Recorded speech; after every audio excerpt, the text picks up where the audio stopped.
അസ്സലാമലൈക്കും. നമ്മളിവിടെ സംസാരിക്കാൻ പോകുന്ന ടോപ്പിക്ക് ഈ ഒരു ജനറേഷനിൽ ഏകദേശം എല്ലാ സ്റ്റുഡൻസും എല്ലാ കുട്ടികളും അനുഭവിക്കുന്നൊരു കാര്യമാണ് the pressure to be perfect. ഞാനും ഈ ടോപ്പിക്ക് കുറേ കാലമായി നിങ്ങളോട് വെച്ച് ഡിസ്കസ് ആക്കണമായിരിക്കുന്നത്. നമ്മളെല്ലാവരും ഒരിക്കലെങ്കിലും ഫീൽ ചെയ്തിട്ടുണ്ടോ, ലൈക്ക് നമുക്ക് നല്ല ബെറ്റർ മാർക്സ് വേണം, പാരൻസിനെ പ്രൗഡാക്കണം, ടീച്ചേഴ്സിനെ ഡിസപ്പോയിൻ്റ് ആക്കണ്ട, അങ്ങനെയൊക്കെ. പക്ഷേ ഇപ്പം സൊസൈറ്റീൻ്റെ റിയാലിറ്റി അറിയുന്നത് പെർഫെക്റ്റ് ആവാനുള്ള pressure is becoming a daily routine in the every one life. ഒരിക്കലല്ല, ഓൾമോസ്റ്റ് എവറി ഡേ തോന്നും ഇല്ല, ലൈക്ക് ഇങ്ങനെ തോന്നും എനിക്ക് അവരെ പോലെ ആവണം, എനിക്ക് അവരെത്ര പെർഫെക്റ്റ് ആയി ഞാൻ അങ്ങനെ പെർഫെക്റ്റ് അല്ല, അങ്ങനെ ഒരു തോട്ട് എന്തായാലും ഒരു കുട്ടിയുടെ മനസ്സിലുണ്ട്. ഇപ്പോൾ ഒരാൾ അത് കൂടി പോകുന്നു, വാവ് അവളെ കണ്ണ്, എനിക്കെന്താ അങ്ങനത്തെ കണ്ണ് കിട്ടാൻ, why I'm not be perfect, like അങ്ങനത്തെ ഒരു തോട്ട് എല്ലാവരും ഇതാക്കുന്നുണ്ട്. നമ്മളിപ്പം ഒരാൾക്ക് നല്ല നല്ല വലിയ ലെങ്ത്തിലെ ഹെയർ, ഇപ്പം വാവ് എന്ത് ലെങ്ത്തിലെ ഹെയർ എനിക്കും വേണം, നമ്മളിങ്ങനെ പ്രഷർ കൊടുക്കുക നമ്മളെ തന്നെ, ലൈക്ക് നമ്മളെ തന്നെ മറന്നു പോകുന്നു ആ പ്രഷറിൻ്റെ ഇടയിൽ. സംടൈംസ് നമ്മൾ ചിരിക്കുമ്പോൾ തന്നെ ഉള്ളിലൊരു ടെൻഷൻ ഉണ്ടാവും. ഈ സ്റ്റുഡൻസ് ആയിക്കഴിഞ്ഞാൽ എക്സാം, അസൈൻമെൻറ്റ്, കോമ്പറ്റീഷന്, ഇതിൻ്റെ മുകളിൽ കൂടെ ഒക്കെ ഒരു ചോദ്യം, ആം ഐ ഗുഡ് ഇനഫ്? ഈ ചില സ്റ്റുഡൻസിനെ ഇത് കേൾക്കുമ്പോൾ ഒരു ലൈഫ് ചേഞ്ചിങ് ഡിസാസ്റ്റർ പോലെയാണ്, പക്ഷേ റിയാലിറ്റി അതല്ല. ആസ് എ പാർട്ട് ഈ ഒരു പ്രഷർ നമ്മൾ തന്നെയാണ് നമുക്ക് കൊടുക്കുന്നത്. പിന്നെ വേറൊരു പാർട്ട് നോക്കുകയാണെങ്കിൽ നമ്മുടെ സൊസൈറ്റി തന്നെയാണ്.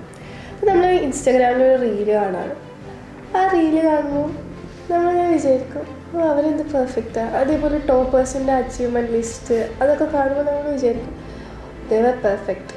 ഞാൻ സ്ട്രഗിൾ ചെയ്തിട്ട് എനിക്കൊന്നും നേടാൻ കഴിയുന്നില്ല. But the opposite side also thinking like that only. നമുക്ക് അവരെന്താ നടക്കണേ അറിയില്ല. നമ്മൾ പുറത്തുനിന്നുള്ള വ്യൂ നോക്കുമ്പോൾ അവർ പെർഫെക്റ്റ് ആണ്, പക്ഷെ ഉള്ളിൽ എന്താ നടക്കണേന്ന് നമുക്ക് മനസ്സിലാക്കാൻ കഴിയും. ഇപ്പം പല ഇൻഫ്ലുവൻസേഴ്സിൻ്റെയും വീഡിയോസൊക്കെ കാണുമ്പോൾ നമ്മളിങ്ങനെ പെട്ടെന്ന് വിചാരിക്കും എന്ത് രസമാണ്, പക്ഷെ അതിന് ചിലപ്പോൾ അത് വെറും കണ്ടന്റ് ആയിരിക്കും, അവരങ്ങനെയും കൂടി ആയിരിക്കില്ല, വെറും ഇമേജിങ് ആയിരിക്കും. ചിലതിനൊക്കെ സത്യാവസ്ഥ പറഞ്ഞു, ഇത്ര പെർഫെക്റ്റ് ഫാമിലി, ഇതെന്താ ഇങ്ങനെ പറ്റിയേ, അപ്പം ഇതൊക്കെ കണ്ടന്റ് ആയിനും ഇത്ര കാലം കണ്ട് വീഡിയോ വെറുതെ ആയിപ്പോയി, അങ്ങനത്തെ ഒരു തോട്ടൊക്കെ വരും. പക്ഷേ അതേപോലെ ഈ സ്റ്റുഡൻസിൻ്റെ കാര്യം ഓർക്കുമ്പോൾ സിലബസ് ഇപ്പോൾ നമുക്ക് എടുക്കുകയാണെങ്കിൽ കേരള സിലബസ് ഈ ഒരു 2025-2026 ആ ഒരു ഇയറിൽ ചേഞ്ചായി, പെട്ടെന്നൊരു ചേഞ്ച് ആയിരുന്നു. ബുക്ക് ഓൾറെഡി ചേഞ്ച് ആക്കി ഇവർ പെട്ടെന്ന്, ക്വസ്റ്റ്യൻ പേപ്പറും ഹൈ ആപ്ലിക്കേഷൻ ലെവൽ ക്വസ്റ്റ്യൻ ആക്കി. ഇപ്പോൾ in the case of 7th to 8th വന്ന കുട്ടികളുടെ അവസ്ഥ ലൈക്ക് UP ഹൈസ്കൂൾക്ക് വരുന്ന ടൈമാണ്.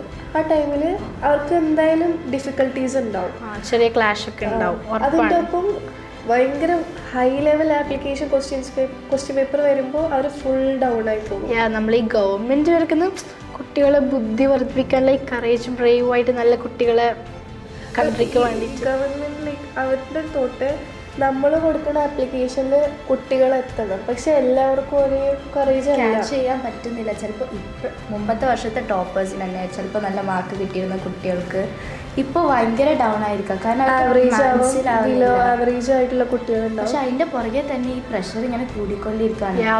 ഡൗൺ ആവുമ്പോൾ പാരൻസ്, ടീച്ചേഴ്സ് ഓല് പറയണെന്താ നീ ഫോൺ നോക്കി എടുക്കണം, നീ ഡിസ്ട്രാക്ട് ആവുന്ന നിന്റെ ഫ്രണ്ട്സ്, അങ്ങനെ ആ ഒരു ടോപ്പിക് ഉണ്ട്. പക്ഷെ അവർക്ക് അറിയുന്നില്ല, അവർ നമ്മളിപ്പോൾ എത്ര കൺവിൻസ് ആക്കിയാലും ഇതങ്ങനെയല്ലോ ഉമ്മ ഇങ്ങനെയാണ് പറയും. നമ്മളും പഠിച്ചത് ഞങ്ങളും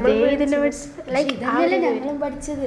ഇപ്പോൾ പാരൻസിന് സെയിം പ്രഷർ അവരുടെ പാരൻസിൻ്റെ നിന്ന് കിട്ടിയേക്കാം, പക്ഷേ ഓല് മനസ്സിലാക്കാണ്ട് സെയിം കുട്ടികൾക്കും ആ സെയിം പ്രഷർ. കുട്ടികൾ നല്ലോണം പെർഫെക്റ്റ് ആവാൻ വേണ്ടി ഭയങ്കര പ്രഷർ കൊടുത്തിട്ട് ഇപ്പോൾ കുറേ സൂയിസൈഡ് അറ്റംപ്റ്റ്സ് ഒക്കെ ഉണ്ടാവും.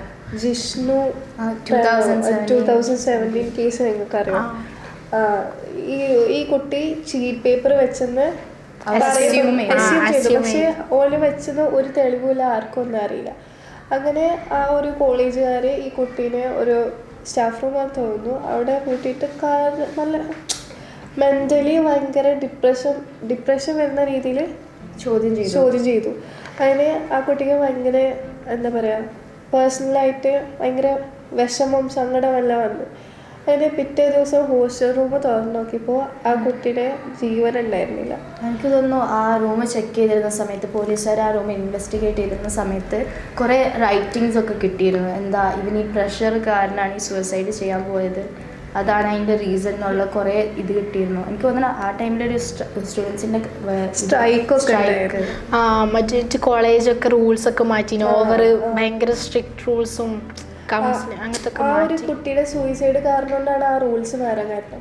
അപ്പോൾ എത്ര കുട്ടികൾ അങ്ങനെ സ്ട്രഗിൾ ചെയ്തിട്ടുണ്ടാവും. ഒരു കുട്ടിയുടെ ജീവൻ വേണ്ടി വന്നില്ല അവിടുത്തെ ആ റൂള് മാറാൻ വേണ്ടിയിട്ട്. ഒരു സൊസൈറ്റിയിൽ നടക്കുന്ന ഒരു വലിയ പ്രശ്നമാണ് പെർഫെക്റ്റ് ടു ബി പ്രഷർ എന്ന് പറയുന്നത്. Pressure to be perfect. ആ ഒരു പ്രഷർ കാരണം മരിക്കുന്ന കുട്ടികളെ, ഈ കുട്ടികളെ ജീവൻ കൊടുത്തിട്ട് ഇത്ര ആക്കേണ്ട ആവശ്യമില്ല. നമ്മൾ ജസ്റ്റ് ഒന്ന് ഇരുന്ന് ചിന്തിച്ച് കഴിഞ്ഞാൽ മനസ്സിലാക്കാൻ നമ്മൾ ശ്രമിക്കണം. We forget one thing, the perfect is not a goal, the progress is the goal.